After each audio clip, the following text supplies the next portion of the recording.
Assalamualaikum warahmatullahi wabarakatuh.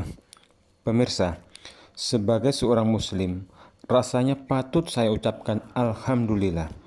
Akhirnya seorang kawan bersama saudaranya kini telah mengikrarkan diri membaca kalimat syahadat. Iya, sebelumnya mereka adalah Nasrani dari jemaat Pantai Kosta. Padahal saya tahu betul bahwa keluarga besar mereka berdua begitu sangat fanatik atau sangat taat pada keyakinan mereka. Bagi orang yang cerdas, yang haus mencari kebenaran, memang layak mendapat hidayah dari kebenaran yang dibawa oleh Yesus, di mana Yesus berkata dalam kitab Yohanes 17:3, "Inilah hidup yang kekal itu, yaitu bahwa mereka mengenal Engkau satu-satunya Allah yang benar dan mengenal Yesus Kristus yang telah Engkau utus." Jadi dengan ayat itulah akhirnya dua saudara itu menerima Yesus sebagai seorang rasul, sebagaimana rasul-rasul sebelumnya yang diutus oleh Allah yang esa kepada masing-masing umatnya dan tidak lagi menjadikan manusia sebagai Tuhan. Dan mereka berdua lebih yakin lagi ketika membaca ayat Matius 5:17-18, di mana di situ termaktub, "Janganlah kamu menyangka bahwa aku datang untuk meniadakan hukum Taurat atau kitab para nabi. Aku datang bukan untuk meniadakannya, melainkan untuk menggenapinya. Karena aku berkata kepadamu, sesungguhnya selama belum lenyap langit dan bumi ini, satu iota atau satu titik pun tidak akan ditiadakan dari hukum Taurat sebelum semuanya terjadi."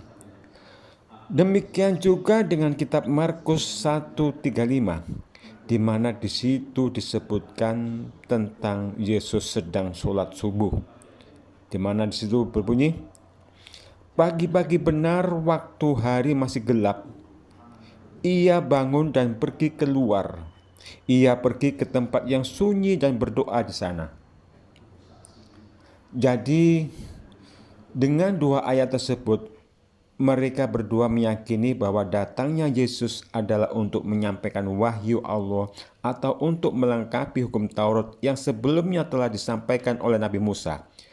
Di samping itu juga, Yesus adalah seorang hamba yang juga berkewajiban untuk beribadah kepada Allah yang Esa dengan melakukan sholat subuh sebagaimana yang dinyatakan pada kitab Markus tersebut di atas, bukan untuk menjadi yang bukan haknya, yakni bukan jadi Tuhan sebagaimana yang dituduhkan sebagian umat.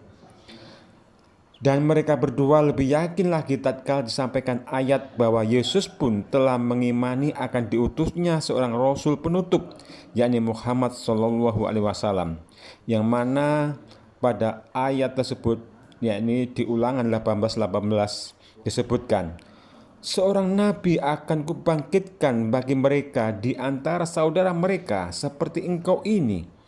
Aku akan menaruh firmanku ke dalam mulutnya, dan ia akan mengatakan kepada mereka segala yang kuperintahkan kepadanya."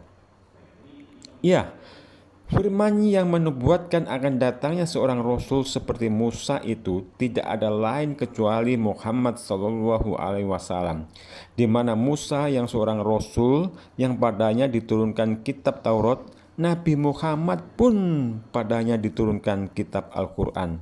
Nabi Musa, nabi yang beristri dan memiliki anak. Nabi Muhammad pun demikian juga. Nabi Muhammad juga memiliki istri dan anak. Nabi Musa dilahirkan melalui proses alami dengan perkawinan ayah dan ibunya. Nabi Muhammad pun demikian juga. Nabi Muhammad juga dilahirkan melalui proses yang alami dengan melalui perkawinan ibu dan ayahnya. Nabi Muhammad pun demikian juga. Nabi Musa meninggal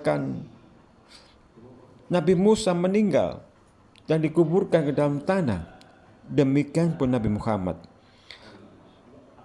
Maka sangat tepatlah setelah mendapatkan petunjuk dari firman-firman Tuhan, Lalu kedua saudara tersebut menyambut dengan sukacita datangnya hidayah dengan berikrar mengucapkan dua kalimat syahadat. Kalimat yang layak bagi orang-orang yang mau berpikir untuk mencari kebenaran. Allahu Akbar, Allahu Akbar.